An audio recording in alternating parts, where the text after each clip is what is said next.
Chapter 1130. The Prince of Curses. Ogre Child Yamato's Golden Harvest Surrogate Pilgrimage, Volume 17. The katana was stolen during an afternoon nap. Chapter starts at the Elbaf, now the official Spelling ship.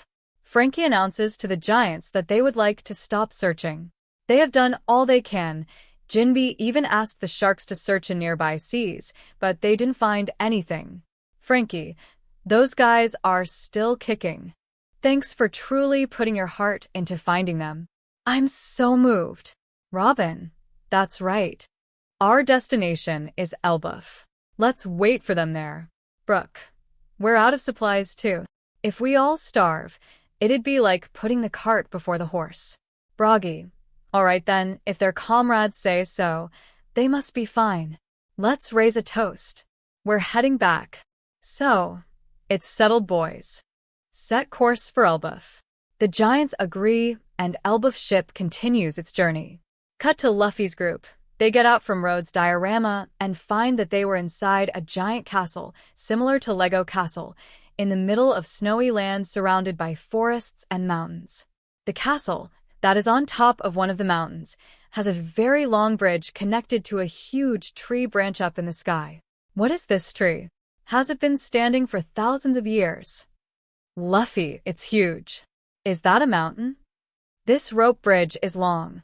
Huh. It's so cold. Or wait, is it just trees all around here? Nami, wait up, it's so huge I'm getting dizzy.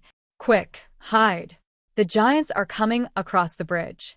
The two-person coming to the castle are Goldberg and Gerd, two members of the new giant warrior pirates, the giant pirate crew led by Hadrudin.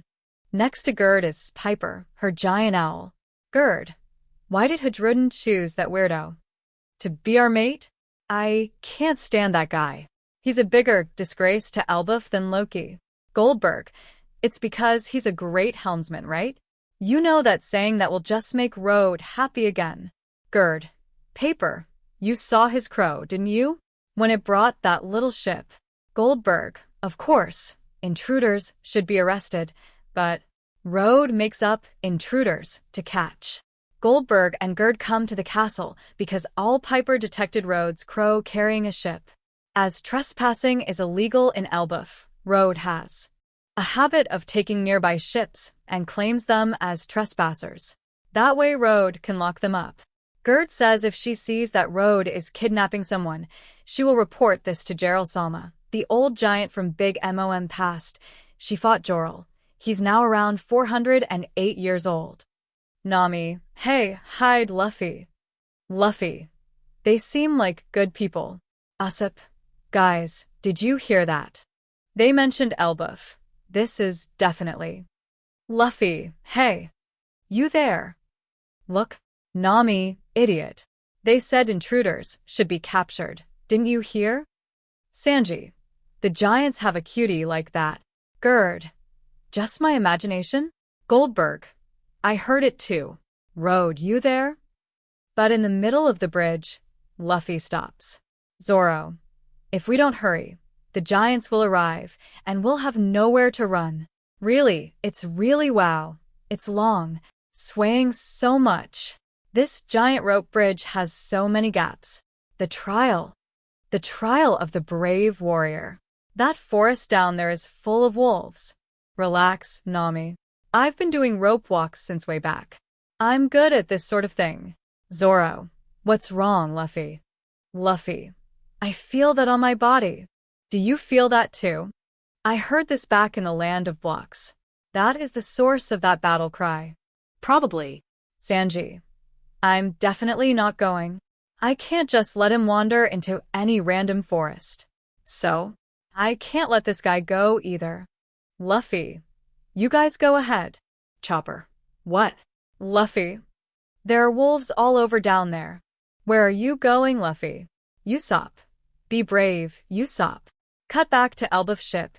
The news coup deliver morning's world economy newspaper. One of the news shocks Dory and Broggy. We attacked Egghead.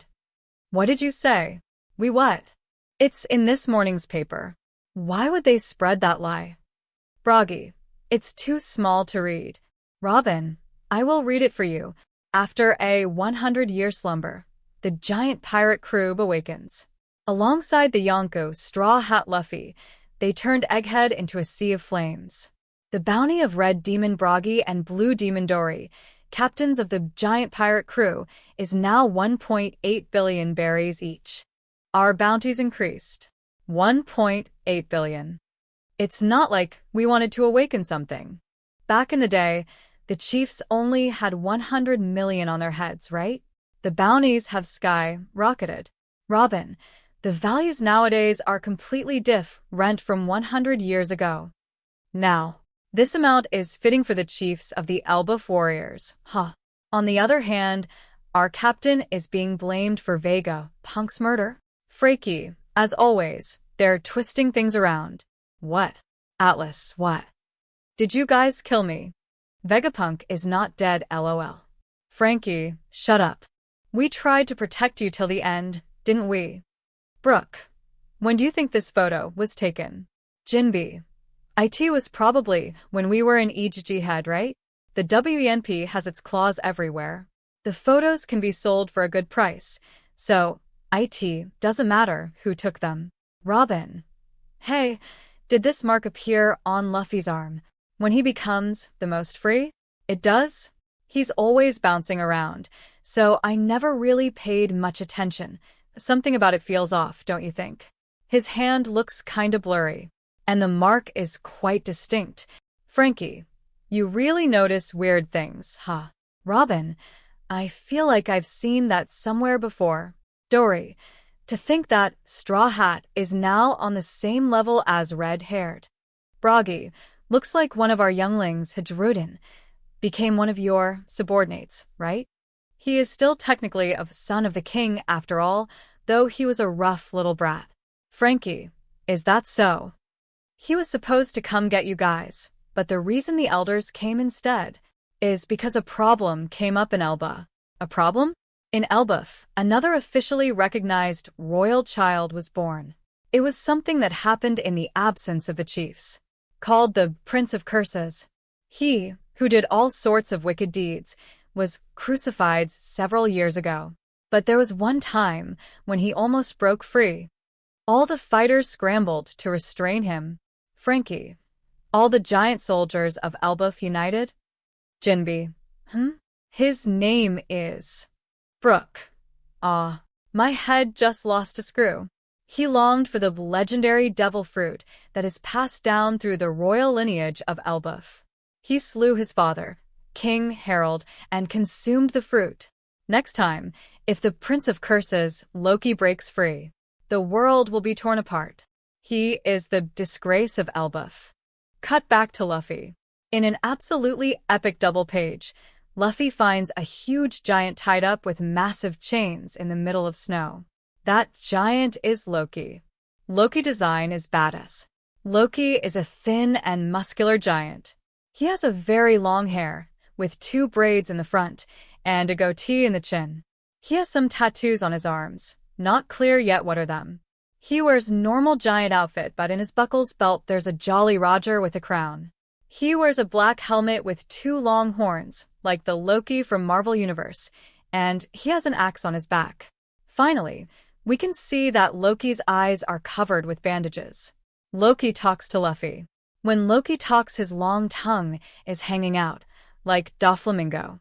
Loki, name yourself? Luffy, I'm Luffy, the man who will become the king of the pirates. Loki, king. Luffy, where is this place, and who are you? Loki, this is Warland, the kingdom of Elbaf warriors. The strongest kingdom in the world, which was once consumed by war. In the final double page of the chapter, we finally see full Elbaf after years of waiting. Official name is Elbaf, that's why I used that name instead of Elbaf in all the summary. Elbaf is a landscape of mountains with a colossal tree, Yggdrasil, in the center that dwarfs all of them. Yggdrasil is at least 12 of 13 times larger than the mountains. There are many waterfalls pouring down from the giant tree. Yggdrasil has a middle layer formed by its branches that surrounds its trunk. That layer seems to be where the giants live, because we can see a majestic castle and village on it. There are also some cannons facing outside. And finally, we can see a huge sword piercing through the middle air and seems to reach all the way to the ground. In the last panel of the chapter, Loki continues talking with a malevolent smile. Loki, I am the one who will bring the world to its end, the god of the sun. Loki,